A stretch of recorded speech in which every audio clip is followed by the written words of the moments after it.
গত সপ্তাহে আমরা দেখছিলাম যাত্রা পুস্তক 20 অধ্যায়। যাত্রা পুস্তক 20 অধ্যায়। ওখানে 10 আজ্ঞাতে লেখা আছে, প্রত্যেকটা শব্দতে লেখা আছে না। লাস্টে যদি ওয়ার্ডগুলো আপনি পড়ে, তুমি আমার সাক্ষাতে অন্য কোনো দেবতা রেখো না, তুমি খোদিত প্রতিমা নির্মাণ করো না, ব্যভিচার করো না, চুরি করো না। আপনি আপনার ছেলে মেয়েকে কখনো বলেছেন এই তুমি এদিকে যাবে না? আপনি বলেছেন এই ঘরের বাইরে বেরোবি না, ওই বাড়িতে যাবি না? আপনি বলেছেন কখনো? আপনি কি মাইন্ডে বলেছেন? গেলে পরে তাই কি না? এই বৃষ্টিতে ভিজবি না। যদি ভিজেছে, ওই ভেজা অবস্থায় এক হাত ধরে ধীর ধাপ, রাইট? আপনি যদি মথিতে পড়েন, তার 5 অধ্যায়, যীশু খ্রিস্ট যখন টিচিং শুরু করেছেন, কি বলে শুরু করেছেন? প্রথম শব্দ কি বলেছেন? আপনি যদি এই শব্দটাকে ভালো করে বিশ্লেষণ করেন, ব্লেসড, আপনি আশীর্বাদ প্রাপ্ত। কি? আপনি আশীর্বাদ প্রাপ্ত, তুমি আশীর্বাদ প্রাপ্ত। দেখুন যীশু কি সুন্দর বলছে, তুমি ধন্য। মানেটা কি? মিনিংটা কি আসে? মানে তোমার মধ্যে আরো কিছু ভালো বিষয় রয়েছে, তোমার মধ্যে আরো কিছু ভালো বিষয় রয়েছে, যাকে আমি তোমাকে ধন্যবাদ দিতে পারি। কিন্তু আপনি ওল্ড টেস্টামেন্টে দেখুন, এই করবে না মানে পরে কি আছে? ভালো কিছু মনে হচ্ছে। হ্যালো, শাস্তি আছে। মথিতে কি যীশু কি বলছে? ধন্য। শাস্তি মনে হচ্ছে না। দেখুন আপনি আর আমি সেখানে নেই, ওই ওল্ড টেস্টামেন্টে নেই। আপনি আর আমি অনুগ্রহের মধ্যে রয়েছি, দয়ার মধ্যে রয়েছি। ঈশ্বর আমাদেরকে ভালোবেসেছেন, সেই জন্য আমরা যেন সর্বদা তাকে প্রশংসা দিতে পারি। ঈশ্বর আমার জন্য কতটা আশীর্বাদ যুক্ত করেছেন, কতটা অনুগ্রহ দয়া তিনি আমাদের জীবনে যোগ করেছেন, যেন আমরা তাকে সর্বদা আমরা তাকে ধন্যবাদ, তাকে প্রশংসা। কৃষ্ণ আমার প্রিয়, আমি আপনাকে প্রশ্ন করতে চাই, মণ্ডলীতে এটা কাজ নয় আপনার আরাধনা করা, মানে মণ্ডলীর কাজ নয়। মণ্ডলী আপনাকে চাপিয়ে দেয়নি যে আপনি আরাধনা করবেন। আরাধনা হচ্ছে আপনি ঈশ্বর আমাকে কতটা আশীর্বাদ প্রাপ্ত করেছে আর আমি ঈশ্বরকে কতটা ভালোবাসি সেটা ব্যক্ত করা। Praise God, hallelujah. আরাধনা এটা নয় আপনি চণ্ডীবেরিয়া মণ্ডলীতে এসেছেন, আপনাকে একটা অ্যাসাইনমেন্ট দেওয়া হলো। আরাধনা হচ্ছে এটাই যে ঈশ্বর যিশু আপনার জন্য কি করেছে। ভালো করে শুনি, তুমি এটা করবে না, একটাই রাস্তা ছিল, হয় আশীর্বাদ নাও না অভিশাপ আছে। আজকে দেখুন কতটা পাপ, অন্যায়, অপরাধের মধ্যে দিয়ে আমরা যাচ্ছি, আর যিশু কি সুন্দর বলছে আমি তোমাকে ক্ষমা,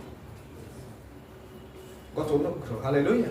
সেই কারণে আমরা যেন ঈশ্বরের গৌরব আমরা প্রশংসা করি। আমরা কয়েক সপ্তাহ ধরে দেখছিলাম 1 অধ্যায় 3 পদ। 1 অধ্যায় 3 পদে কি লেখা আছে? দুঃখ ভোগের পরে তিনি 40 দিন পৃথিবীতে ছিলেন এবং দর্শন দিলেন, রাইট?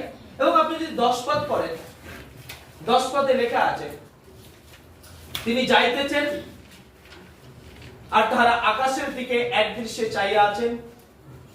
এমন সময় দেখো শুক্ল বস্ত্র পরিহিত 2 পুরুষ তাদের নিকটে দাঁড়াইলেন, আর তাহারা কহিলেন, হে গালিলের লোকেরা, তোমরা আকাশের দিকে দৃষ্টি করিয়া দাঁড়াইয়া রইয়াছ কেন?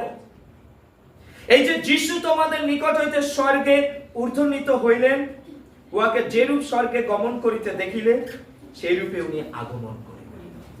আসি আমরা প্রার্থনা। মঙ্গলময় পিতা, তোমাকে ধন্যবাদ করি, এই বাক্য পরিচিত তুমি আজকে আমাদের সকলকে আশীর্বাদ যুক্ত। মহিমা প্রশংসা তোমাকে দিই। উপস্থিত সকলকে আমি তোমার চরণ তলে রাখি। শ্রোতা ভক্ত উভয়কে তুমি স্পর্শ করো। গৌরব প্রশংসা তোমাকে দিই। আমাদের জীবন আর আগের মতো থাকবে না। বাক্য আমি কর্ণ দ্বারা শুনবো, হৃদয় গ্রহণ করবো, আমার জীবন পরিবর্তন হবে প্রভু যীশু খ্রিস্টের নামে।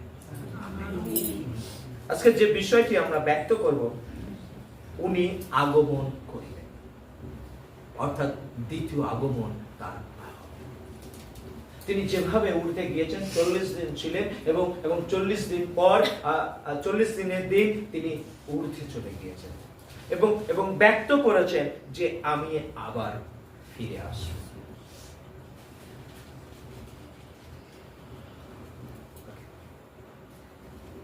তিনি যে ফিরে আসবেন, তিনটি গ্রিক শব্দ ব্যক্ত করছেন, তিনটি ওয়ার্ড। বাংলায় উচ্চারণ প্রনাউন্সিয়েশন হয়তো ভুল হতে পারে, কিন্তু মিনিং ঠিক আছে। প্রথমটা হচ্ছে পারুসিয়া। বলুন পারুসিয়া, বলুন সবাই পারুসিয়া। পারুসিয়ার কথার অর্থ হচ্ছে ব্যক্তিগতভাবে তার আগমন হবে মণ্ডলীর জন্য, ব্যক্তিগতভাবে। তারপরে একটা হচ্ছে, আপনি মনে রাখুন, অ্যাপোকালিপসিস, যখন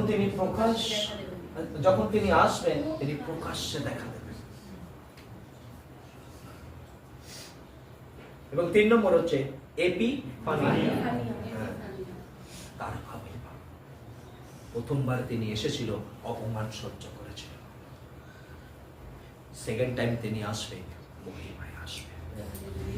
প্রথমবার তিনি এসেছিল, গোহাল ঘরে এসেছিল। প্রথমবার তিনি এসেছিল, তাকে 2 বছর বয়সে হত্যা করার চেষ্টা করা হয়েছিল। প্রথমবার তিনি এসেছিল, তাকে অপমান করা হয়েছিল, তাকে কোরাঘাত করা হয়েছিল, তাকে পাহাড় থেকে ঠেলে দেওয়ার চেষ্টা করা হয়েছিল। প্রথমবার যখন এসেছিল, তাকে চাবুক মারা হয়েছিল।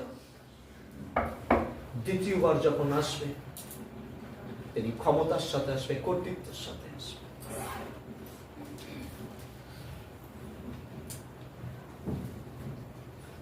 ত্রাণকর্তার প্রথম আগমন ছিল অপমান অসম্মানে, কিন্তু তার দ্বিতীয় আগমন হবে মহিমায় পূর্ণ। হালেলুয়া। ঈশ্বরকে আমরা ধন্যবাদ করি, ঈশ্বরের আমরা গৌরব করি। আমার সব উল্টো পাল্টা হয়ে আছে।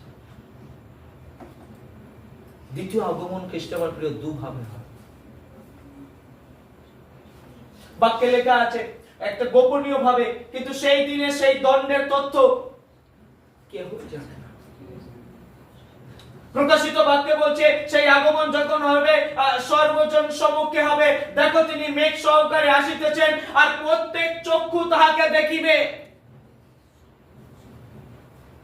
ঈশ্বরকে ধন্যবাদ দিন, আমি তার প্রথম আগমন দেখিনি। কেউ দেখেছেন নাকি?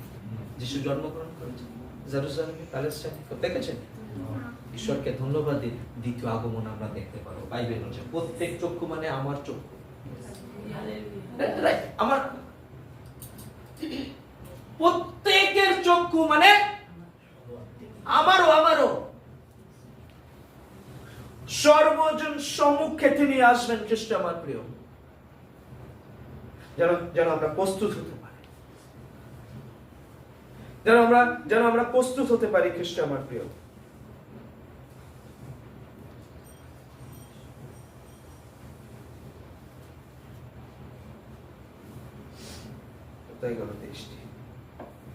তিনি যে আগমন আসবে 23টি চিহ্ন কার্য দ্বারা আসবে।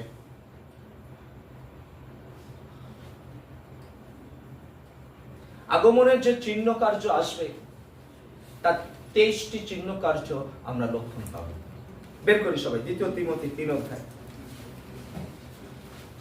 আপনার মেসেজটা ভালো লাগবে না, কারণ আপনি মনে হচ্ছে উৎসাহিত হবেন না। কিন্তু আপনি যদি এই তথ্য যদি না জানেন, আপনার প্রার্থনায় আপনি যখন বসবেন, তখন আপনি শক্তি পাবেন না। সবাই বের করে 2 তিমোথী 3 অধ্যায়। পেয়েছেন?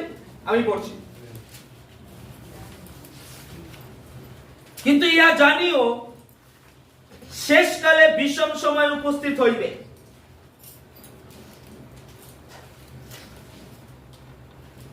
কেননা মনুষ্যরা আত্মপ্রিয়, অর্থপ্রিয়, আত্মশ্লাঘী, অভিমানী, ধর্মনিন্দক, পিতামাতার অবাধ্য, অকৃতজ্ঞ, অসাধু, স্নেহরহিত, ক্ষমাহীন, অপবাদক, অজিতেন্দ্রিয়, প্রচন্ড সদ্বিদ্বেষী, বিশ্বাসঘাতক, দুঃসাহসী, গর্বান্ধ, ঈশ্বর প্রিয় নয়, বরং বিলাস প্রিয় হইবে, লোকে ভক্তির অবাধ্যধারী, কিন্তু তাহার শক্তি অস্বীকারী হইবে। তুমি যেরূপ লোকদের হইতে সরিয়া যাও, ইহাদেরই মধ্যে এমন লোক আছে যারা চলপূর্বক গৃহে গৃহে প্রবেশ করিয়া পাপে ভারাক্রান্ত ও নানাবিধ অভিলাষে চালিতা যে স্ত্রীলোকেরা সতত শিক্ষা করে তথাপি সত্যের তত্ত্বজ্ঞান পর্যন্ত পৌঁছতে পারে না, তাহাদিকে বন্দী করিয়া। ঈশ্বরকে আপনি ধন্যবাদ দিন, তার চিহ্ন কার্য প্রকাশিত হচ্ছে না? যে বিষয়গুলো আমরা পড়লাম এই প্রত্যেকটা চিহ্ন কার্য দেখা দিচ্ছে। আরো আরো আরো 10টা রয়েছে। মথি 24 অধ্যায় বের করি।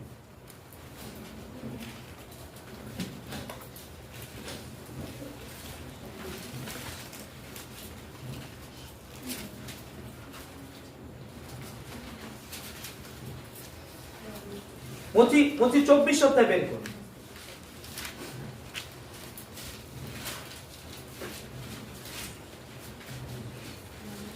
5 এবং 7 পড়ে।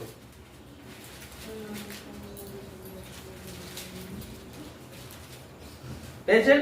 পড়ুন, কেউ একজন পড়ি। কেননা অনেকে আমার নাম ধরিয়া আসিবে, বলিবে আমি সেই খ্রিস্ট, আর অনেক লোককে ভুলাইবে। আমেন।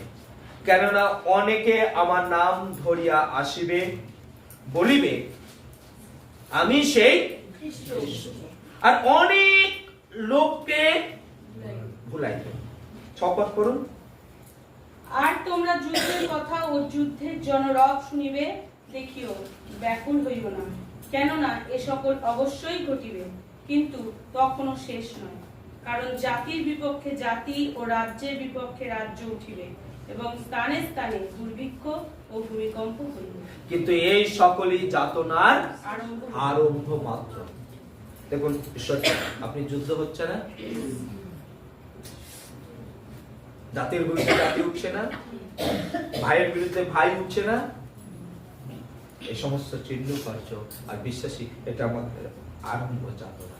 কারণ তিনি আসে, তার দ্বিতীয় আগমন আসে। আমিও যখন চার্চে এরকম বসি, কোন প্রচারক যখন দ্বিতীয় আগমনের কথা বলে, আমিও চিন্তা করি কি একটা গভীর বিষয়। যেই চার্চ সার্ভিস শেষ হয়ে যায়, চলে আসি, বিশ্বাস করুন মাথায় আর থাকে না, তিনি আসবে। বিশ্বাস করুন, আমার মনে হচ্ছে আপনি এরকম আমার মতো হবেন না। ওল্ড টেস্টামেন্টে আপনি দেখুন, সবাই প্রমিস করেছিল উদ্ধারকর্তা আসবে, মেসিয়া আসবে। যখন এসে কেউ বুঝতে পারছি তিনি আসে। আপনি 14 পদ পড়ুন। আর সর্ব জাতির কাছে সাক্ষ্য দিবার নিমিত্ত রাজ্যের এই সুসমাচার সমুদয় জগতে প্রচার করা যাইবে, আর তখন শেষ উপস্থিত হইবে। প্রত্যেক ভাষাভাষী প্রত্যেক মানুষের কাছে যখন সুসমাচার প্রচার হবে, তখন তার আগমন হবে। খ্রিস্টানের প্রিয়, আমি আপনাকে উৎসাহ করি, তিনি আসেন, যেন আমরা প্রস্তুত হই। তিনি খ্রিস্টানের প্রিয় আসবেন, কারণ তিনি যে আসবেন ভবিষ্যবাণী রয়েছে। কি ভবিষ্যবাণী রয়েছে? দানিয়েল ব্যক্ত করছে, আমি রাত্রিকালীন দর্শনে দৃষ্টিপাত করিলাম, আর দেখো আকাশের মেঘ সহকারে মনুষ্যপুত্রের ন্যায় এক পুরুষ আসিছে। ভবিষ্যবাণী করা হয়েছে, তিনি আসবেন। প্রভু যীশু খ্রিস্ট নিজে ব্যক্ত করেছেন।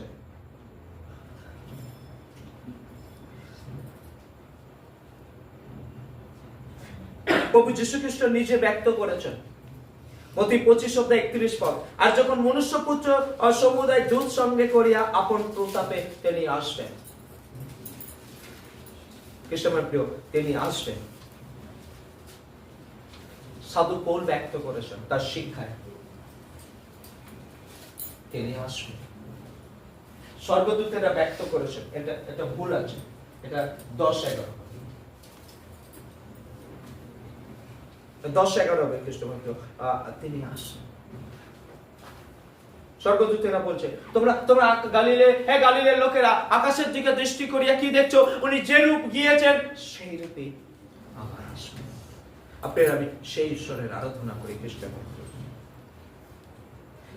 আমি আপনাকে 5টা উদ্দেশ্য বলবো তার দ্বিতীয় আগমনের উদ্দেশ্য। তিনি এসে আপনার আমার জন্য কি করবেন, কেন তিনি আসতে চাইছেন, তার দ্বিতীয় আগমনের কারণ কি, 5টা।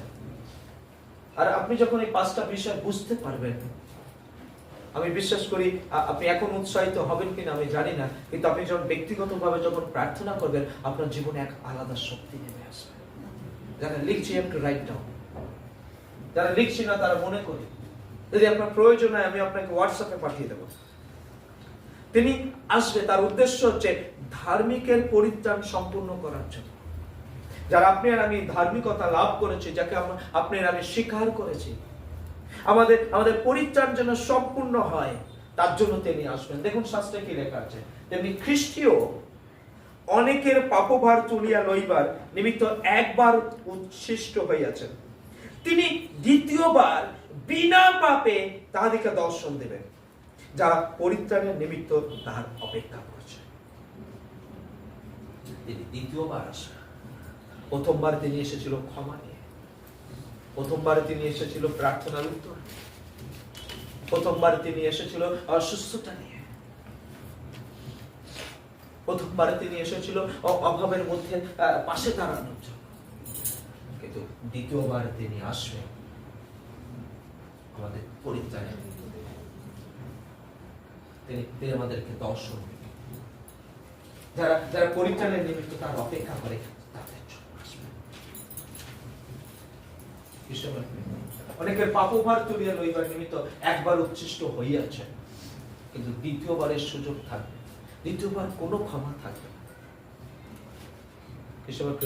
আমরা প্রত্যেকের জন্য প্রস্তুত হতে পারি। যদি আপনি এখন পরিত্রাণের জন্য প্রস্তুত হচ্ছেন, তাহলে তিনি আপনার আমার জন্য আসবেন।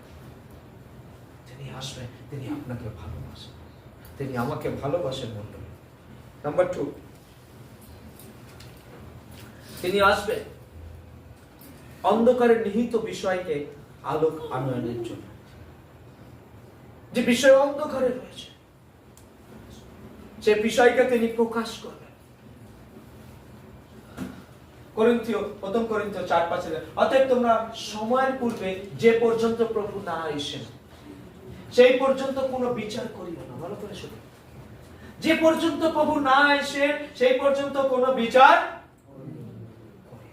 তিনি অন্ধকারের গুপ্ত বিষয় সকল দিক থেকে আনিবেন এবং হৃদয় সমূহের মন্ত্রণা সকল প্রকাশ করিবেন, আর তৎকালে প্রত্যেকজন ঈশ্বর হইতে আপন আপন প্রশংসা। প্রশংসা কখন পাবে? দেখুন লেখা আছে তৎকালে। তিনি আসবেন, আপনাকে আমাকে নিয়ে যাবেন, তারপরে বলবেন সাবাস দীপান্বিতা সিস্টার, সাবাস তুমি ভালো করেছো। কিন্তু আজকে প্রবলেমটা কি? আজকে মণ্ডলীতে প্রবলেম কি? আমি প্রশংসা করতে চাই। ঈশ্বরকে ধন্যবাদ দিই, আমার চণ্ডীবেরিয়া মণ্ডলীতে সবাই কাজ করে, আই অ্যাপ্রিশিয়েট। কিন্তু সমস্যাটা কি?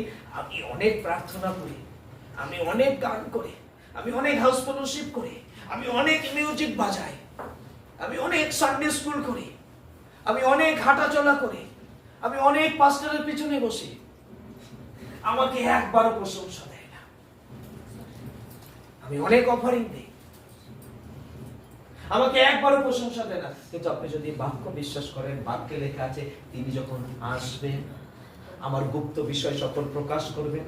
যদি ঠিকঠাক থাকে, সাবাস বিশ্বজিৎ, বিশ্বজিৎ তোমায় ধন্যবাদ। কখন? তিনি আসবেন, নেবেন, তারপরে তিনি প্রশংসা দেবেন। হালেলুয়া। যে পর্যন্ত প্রভু না এসে সে পর্যন্ত যেন কোনো বিচার। দিদি ভাবছে আমার নামটা বললো না, কই আসেন তোমার আসেন? হ্যাঁ, ও আপনি এসছেন? বলছে আমি ঝাড়ু দিচ্ছি, আমার নাম বলে না।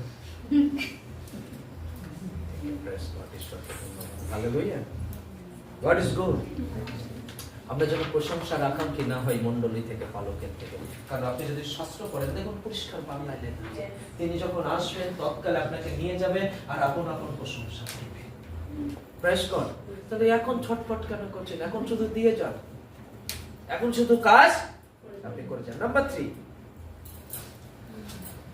তিনি আসবেন বিচার করার জন্য। তিনি আসবেন বিচার করার জন্য। কৃষ্ণ আমার প্রিয়, আমি ঈশ্বরের সাক্ষাৎ এবং যিনি জীবিত মৃতগণের বিচার করবেন, যিনি জীবিত ও মৃতগণের বিচার করবেন, সেই খ্রিস্ট যিশুর সাক্ষাতে তার প্রকাশ প্রাপ্তি ও তাহার রাজ্যের দোহাই দিয়া তাহাকে এই দৃঢ় আজ্ঞা দিতেছি, তিনি আসবেন আপনাকে আমাকে বিচার করবেন। তিনি জীবিত ও মৃত সকলের বিচার করবেন। খ্রিস্ট আমার প্রিয়, আমরা যেন অপেক্ষায় থাকতে পারি। আপনি যদি আমাকে জিজ্ঞাসা করছেন আর কবে আসবেন, কালকে আসবেন। কালকে, ইয়েস, কালকে আসবেন। বাইবেলে বলছে কালকে সমান সমান 1000 দিন, আবার 1000 দিন পরে বলবো কালকে আসবেন। একটু কামিং, হালেলুয়া। যেন আমরা, আপনি আমার মতো এরকম দ্বিতীয় আগমনের সারমন শুনে বা চার্চ থেকে বাইরে বেরিয়ে ভুলে যাবেন না। আমি এতদিন ভুলে গেছি, আজ থেকে আর ভুলবো না। আমেন। নাম্বার 4, রাজত্ব করার জন্য আসবে। প্রথমবারে তিনি এসেছিল দরিদ্র হয়েছে, এবার তিনি আসবে the king of king. Hallelujah. দেখুন বাক্যে কি বলছে, পরে সপ্তম দূত তুরি বাজাইলেন, তখন স্বর্গে উচ্চরূপে এইরূপ বাণী হইল, জগতের রাজ্য আমাদের প্রভুর খ্রিস্টের, এবং তিনি যুগ পর্যায়ে যুগে যুগে আপনার আমি তার রাজ্যে, তার কিংডমে আমরা রয়েছি। হালেলুয়া। প্রথমবারে তিনি এসেছিল গোয়াল ঘরে ছিল, এবার যখন আসবে সবাই দেখবে তাকে রাজপ্রাসাদে তার রাজত্বে আমরা থাকবো। প্রথমবার যখন এসেছিল রাজা তার বিচার করেছিল, এবার যখন তিনি আসবেন আপনি অনুভব করতে পারছেন আমরা কার আরাধনা করি। নাম্বার 5 এন্ড দ্য লাস্ট, তিনি যখন দ্বিতীয় আগমন আসবে সব থেকে আপনার আমার বড় শত্রুকে ধ্বংস করবে।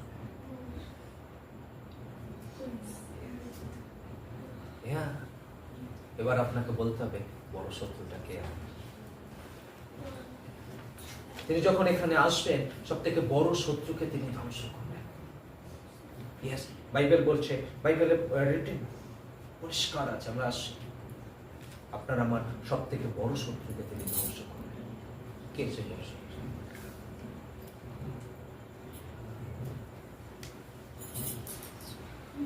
বলুন। ও শত্রু নেই আপনাদের? তার মানে প্রার্থনার অনুরোধ নেই। ধন্যবাদ, রিল্যাক্স, আজকে তাড়াতাড়ি বাড়ি যাবো। কে? আশ্চর্য। সরি, শয়তান। ওকে, প্রেজ গড। আর কি? আর কি বলুন? মৃত্যু। ওকে, মৃত্যু। Very good, thank you. আর কেউ বলুন? বলুন। সব থেকে বড় শত্রু কি মানুষের জীবনে?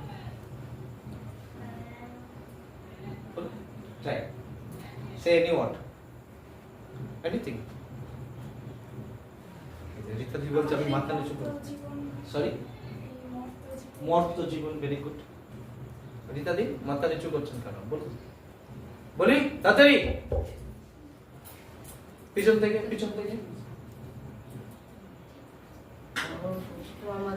সরি, শত্রু বলুন। বিপদের হাত থেকে রক্ষা করতে ঈশ্বর আমাদের কাছে। ধন্যবাদ। আপনার বড় শত্রু হচ্ছে বিপদ। আর কেউ বলবো? বলুন, হাত দেখাচ্ছে, বলুন এনিথিং। শয়তান। ওকে, পিছনে আর কেউ? শান্তি বাবু, শত্রু আছে, বড় শত্রু কে? তিনি আসবে, খ্রিস্ট আমার প্রিয়। Thank you, praise God. Lucifer. Amen. Number 5 কোথায় গেল?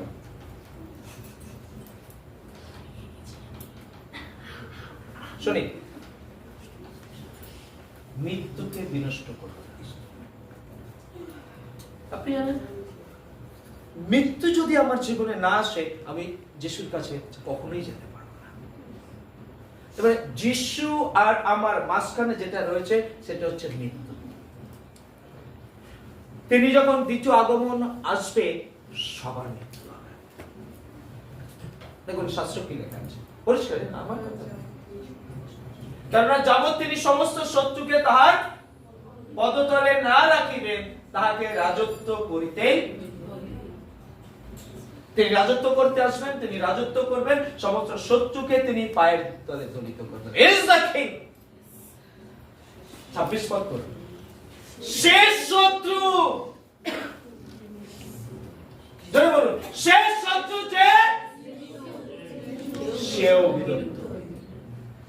আপনার আমার জীবনের শেষ শত্রু হচ্ছে সেও। তিনি যখন দ্বিতীয় আগমন আসবে এই মৃত্যুকে বিনষ্ট করবে। দ্বিতীয় আগমন আসবে খ্রিস্ট, স্বর্গদূত সাক্ষ্য দিচ্ছে, তোমরা যেভাবে তাকে ঊর্ধ্বে যেতে দেখবে তিনি যে একইভাবে নেমে আসবে। সমস্ত বাইবেলের মেন টিচিং উপসংহার হচ্ছে তিনি আসবেন। তার পরিচর্যা মিনিস্ট্রির শেষ শব্দ হচ্ছে আমি ফিরে আসবো। আজকে মণ্ডলীতে যে যতই ভালো সারমন দেয়, ফাইনাল একটা কথাই বলে, যিশু আপনার পাপের ক্ষমা করছেন। এখন আমরা অনেক প্রচেষ্টা করি, টিভি লাগে, ট্যাব লাগে, ফোন লাগে, আর কি লাগে আমার, প্রজেক্টর লাগে, কত কিছু লাগে। জন বাপ্তায় যে প্রচার করছে মন ফেরা, আর নদীতে লাইন পড়ে গেছে। হ্যাঁ না, জন অনুতপ্ত হও, নদীতে লাইন পড়ে গেছে, শুধু 2-3টে শব্দের প্রচার, অনুতপ্ত হও। পিতর প্রচার করেছে মন ফিরাও, 3000 লোক। 2টো এসিতে হচ্ছে না, আরেকটা প্ল্যান হচ্ছে লাগানো হবে, মাটিতে হচ্ছে না, চেয়ার লাগছে, ফোন টেকনোলজি সমস্ত কিছু হচ্ছে, একজনেরও মন পরিবর্তন নাই। ঈশ্বরের প্রিয়, আমরা যেন ঈশ্বরকে ভয় করি, যেন আমরা ঈশ্বরের উপস্থিতিতে যেন আমরা থাকতে পারি সব। কারণ তিনি আসছেন, তিনি এসে যেন আপনাকে আর আমাকে বধূর সাজে দেখতে পান, তিনি আপনাকে আমাকে নিয়ে যান। ঈশ্বরের প্রিয়, তিনি যখন আসবে শেষ মৃত্যু, শেষ শত্রু বিলুপ্ত। মনুষ্যের জীবনে, আমার জীবনে প্রথম শেষ শত্রু হচ্ছে কি? আপনার কোনো সমস্যা আছে, পাশের বাড়ি থেকে কিছু ডিস্টার্ব করছে, আরো ইত্যাদি ইত্যাদি আছে না, বললে আপনি ইতিহাস বলবেন। কিন্তু সব থেকে বড় শত্রু কি? মৃত্যু হলেই আপনি যিশুর কাছে যাবেন। যেভাবে মৃত্যুকে আপনি একবারও আশা করেন না, কেউ আশা করেন নাকি কালকে মারা যাব? কেউ মনে করে না। ওইভাবে দ্বিতীয় আগমনে সারমন ওয়েস্টেজ প্রচার করা কেউ মনে রাখে না। আমি সত্যি কথা বলছি, আমি সত্যি বলছি, এখানে কেউ নেই যে কালকে মারা যেতে পারে ভেবে ভয় করছে। আজকে হাটগাছা চার্চে একজন সাক্ষ্য দিচ্ছে, বলছে আমি লিফটে আধা ঘন্টা আটকেছিলাম, আমি পুলপিট থেকে বলছি আমি মৃত্যুর ভয় পেয়েছি নিশ্চয়ই। বলছে হ্যাঁ, বলে আর লিফটে উঠবো না। মৃত্যু সম্পর্কে আমরা একবারও ভাবি না, আর ঠিক সেম ওয়ে দ্বিতীয় আগমন সম্পর্কে আমরা একবারও ভাবি না। বাইবেল তো আমরা ক্যারি করি, বাইবেল আমরা সর্বদা আমরা পড়ি, কিন্তু তিনি যে আসছে, তিনি আসতে পারেন। আমাকে যদি এই পাপের অবস্থায় দেখেন, এভাবে যদি নোংরা অবস্থায় দেখেন, কি করবেন আমরা জানি না। তার কিন্তু ক্ষমা আর থাকবে না খ্রিস্টান।